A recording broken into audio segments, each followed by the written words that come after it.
Gang Cak. So long time no see, long time no update dekat YT. So sorry for long time no update. Saya rehat seketika sebab saya habis exam hari tu, terus saya rehat. I didn't edit any video, tapi saya dah dapat balik semangat tu. So wish me luck and keep support me please. Tolonglah support. Bila ada supporter ni, dia rasa lain macam tau. Dia rasa macam semangat gila nak post, nak edit. And tolonglah komen any suggestion,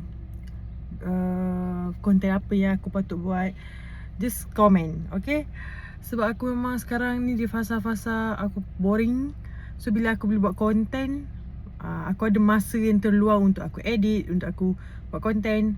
And yep, so keep support me and thank you guys siapa yang support kita. Okay, bye.